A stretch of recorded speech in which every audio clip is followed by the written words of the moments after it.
ഇന്നത്തെ ലാലേട്ടൻ്റെ എപ്പിസോഡിൽ ലാലേട്ടൻ വരുന്ന ഉടനെ ചോദിക്കണം, അനിമോൾക്ക് എന്താണ് പ്രശ്നം, പറയൂ, എന്തൊക്കെയാണ് ക്യാപ്റ്റൻസിയെക്കുറിച്ചുള്ള പ്രശ്നങ്ങൾ പറയൂ എന്ന് പറയാം. അപ്പം പറയണം, ലാലേട്ട ആരും കളിക്കുന്നത് ക്യാപ്റ്റൻസിക്ക് വേണ്ടിയിട്ടല്ല, അവന് നോമിനേഷൻ ഫ്രീ എന്ന ഒരു ഇമ്മ്യൂണിറ്റി കിട്ടണം, അതിന് വേണ്ടിയിട്ടാണ് കളിക്കുന്നതെന്ന് പറയും. അപ്പോൾ എല്ലാവരും അനിമോളെ ചോദിക്കണം. അപ്പോൾ അനിമോളോട് ലാലേട്ടൻ ചോദിക്കണം, അതിനെന്താ അങ്ങനെ ഫ്രീ നോമിനേഷൻ ഫ്രീ ചെയ്യുന്നതിന് കുഴപ്പമുണ്ടോ?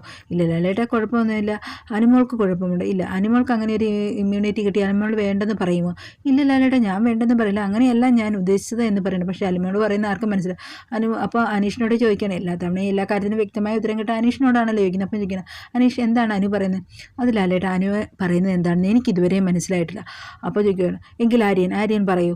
അപ്പോൾ ആര്യം പറയുക, ലാലേട്ട ഇവിടെ എന്ത് തേങ്ങയാണ് പറയുന്നതെന്ന് എനിക്കൊന്നും മനസ്സിലായിട്ടില്ല എന്ന് പറയും. അപ്പോൾ ലാലേട്ടൻ പറയും, അപ്പോൾ ആർക്കും ഒന്നും മനസ്സിലായിട്ടില്ല. അപ്പോൾ അനിമോൾ പറയണം, ലാലേട്ട ഞാൻ ഉദ്ദേശിച്ചത്, എനിക്ക് തോന്നുന്ന അനു ഉദ്ദേശിച്ചത് ക്യാപ്റ്റൻ ആകുന്നതിനേക്കാൾ ഉപരിയായിട്ട് ആര്യൻ നോമിനേഷനെ പേടിക്കുന്നുണ്ട്. അപ്പോൾ ജിസയിൽ പോയത് കൊണ്ട് തന്നെ ആര്യൻ നോമിനേഷനെ പേടിക്കുന്നുണ്ട്. അതുകൊണ്ട് എങ്ങനെയും നോമിനേഷൻ ഫ്രീ ആയി കിട്ടണം എന്നൊരു ചിന്ത ആൾക്കുള്ളിലുണ്ട് എന്നതാണ് അനു ഉദ്ദേശിച്ചതെന്ന് തോന്നുന്നു. പക്ഷേ അനുവിന് ഈ ഒരു പ്രശ്നമുണ്ടല്ലോ, സംസാരിച്ച് ഫലിപ്പിക്കാനുള്ള ആ ഒരു പ്രശ്നം കൊണ്ട് തന്നെ അത് നന്നായിട്ട് കൺവേ ചെയ്യാനായിട്ട് സാധിച്ചിട്ടില്ല. എല്ലാവരും പക്ഷേ ഇന്ന് പ്രതീക്ഷിച്ചത് അനിമോളെ ലാലേട്ടനെ എടുത്തിട്ട് വറുത്ത് പൊരിച്ചെടുക്കുമെന്നാണ്. പക്ഷേ ഇതുവരെയുള്ള എപ്പിസോഡുകളിലൊന്നും അങ്ങനെ കണ്ടിട്ടില്ല. അതുകൊണ്ട് തന്നെ എനിക്ക് തോന്നുന്നു ബാക്കിയുള്ളവരുടെ ആർമിക്കാർക്കും ഒക്കെ ഒരു ചെറിയൊരു ഇതുണ്ട്. എന്നാൽ പോലും എല്ലാ ആഴ്ചയും ഒരാളെ തന്നെ പറഞ്ഞാൽ പോരല്ലോ. ഈ ആഴ്ചയും അങ്ങനെയാണെങ്കിൽ ആര്യൻ എന്തൊക്കെ ചെയ്തിട്ടുണ്ട്, ആര്യൻ കാണിച്ച കള്ളത്തരത്തെ പറ്റിയൊക്കെ ലാലേട്ടൻ ചോദിക്കണ്ടേ? ചോദിക്കുമായിരിക്കും എന്ന് പ്രതീക്ഷിക്കാം നമുക്ക്.